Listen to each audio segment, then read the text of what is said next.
సంపాదించాలి. ఇదైతే ఫిక్స్ అయిపోయినా. అది ఇలా ఉంటుంది. ఇది జర్నీలో మనం we find out as we go. Every film opens new opportunities. Every day is new. Every నేను తీసుకునే ప్రతి decision, today the decision I take will shape the next 10 years of my life. So తీసుకుంటున్న on the go తీసుకుంటున్న decisions ఇవి.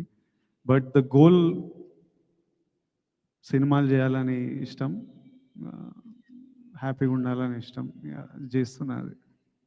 So ఇప్పుడు Kingdom విషయంలో hit కొట్టాలి అని చాలా స్ట్రాంగ్గా అనుకుంటున్నారు. అంటే ఎక్స్పెక్టేషన్ ఎవరికన్నా ఉంటుంది.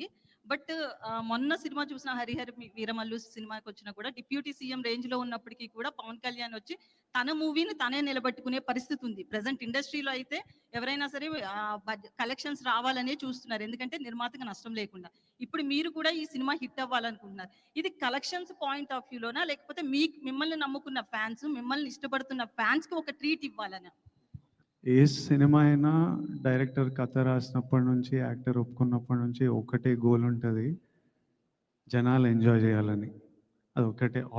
మన audience, that is the single goal. అది అచీవ్ అయినామంటే అందరు హ్యాపీ ఉంటారు, డబ్బులు వస్తాయి, పేరు వస్తుంది.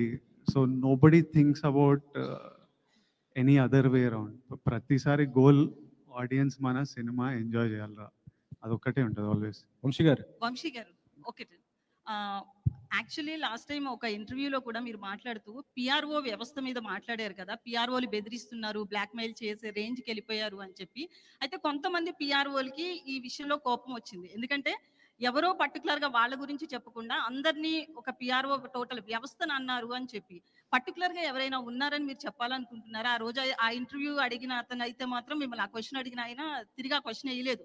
పర్టికులర్గా చెప్పండి ఆ నేమ్స్ అని చెప్పి. మీరేమన్నా దాని గురించి ఓపెన్ అవ్వాలనుకుంటున్నారా? లేదండి, కింగ్డమ్ గురించి చెప్తే నేను దేని గురించి ఓపెన్ అవ్వాలనుకోవట్లేదు. సార్ వంశీ గారు, ఇది అంటే కింగ్డమ్ ఈ స్టోరీ అంటే గౌతమ్ దిన్నూరి ఇది ఫస్ట్ చెప్పింది రామ్ చరణ్ అన్నారు కదా, ఆ స్టోరీనా లేకపోతే ఇది వేరే స్టోరీ సార్? ఇది వేరే స్టోరీ అండి. మొత్తం చరణ్ గారికి చెప్పింది ఈ కథ కాదు. ఈ కథ కాదు. సో ఒక 15 days అయితే మళ్ళీ మీరు ఇంకొక సినిమా రిలీజ్ చేయబోతున్నారు. ఈ బిజీ షెడ్యూల్లో అది ఆ ఈవెంట్ అయినా చేయబోతున్నారా వార్ 2 సంబంధించి? అది కూడా చాలా తక్కువ టైం ఉంది కదా. మండే తర్వాత వార్ గురించి మాట్లాడుకుందాం అండి. ఈ 4 రోజులు అయితే నేను కింగ్డమ్ మీద ఉండదు. మండే తర్వాత వార్కి ఏం చేయాలి ఎన్ని తర్వాత మండే తర్వాత మాట్లాడుకుందాం వార్ గురించి. విజయ్ని తీసుకోవడానికి కారణం ఏంటి సార్? అంటే గౌతమ్ దిన్నర్ ఈ స్టోరీ విజయ్ కోసం చేశారా లేకపోతే ఇంకేరేదండి? లేదు, గౌతమ్ నాకు వచ్చి చేద్దాం అనుకున్నప్పుడే నేను విజయ్ గారికి ఒక కథ అనుకున్నానండి. ఆ కథ విజయ్ గారితో సినిమా చేద్దామని అది చెప్పాడు డైరెక్ట్గా. వేరే ఆప్షన్స్ ఎప్పుడు మేము పెట్టుకోలేదు. అందుని విజయ్ గారు అనుకున్నాం, అది విజయ్ గారితో అలానే ప్లాన్ చేసాం అంతే.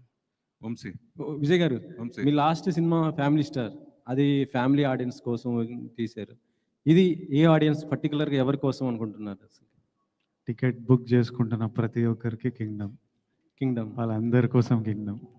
యుద్ధం ఎవరి కోసం, ఎందుకు చేస్తున్నారు? ఏ యుద్ధం అయినా ఫ్యామిలీ కోసమో ప్రేమ కోసమో, లవ్వే ఉంటుంది రూట్ కాజ్.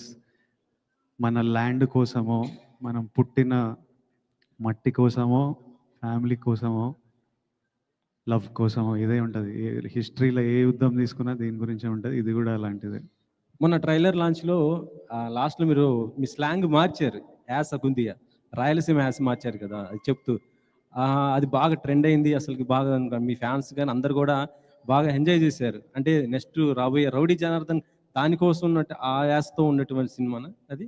ఆ డైలాగ్ అది నేను అనంతపూర్లో చదివినానన్నా, సో ఇంకా యాస అంటే ఇష్టము. తిరుపతిలో ఉంటేవి అట్లా మాట్లాడిన అంతే. అంటే రౌడీ జనార్దన్లో నెక్స్ట్ అధిక వ్యాస ఉండబోతుంది. లేదు, నెక్స్ట్ రాయలసీమ అబ్బాయి రాహుల్ సంకృత్యంతో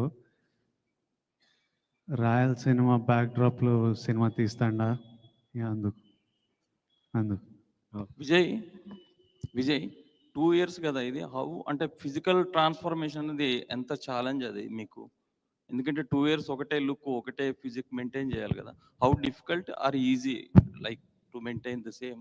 నేను ఎంజాయ్ చేస్తాను వర్కౌట్, నాకు ఇష్టం. ఫిట్గా ఉండడం, రెడీగా ఉండడం. ఈరోజు కూడా పొద్దున్నే వెళ్ళినా, మళ్ళీ సాయంత్రం వెళ్ళి ఇంకోటి కొడతా, మనశ్శాంతిగా ఉంటుంది.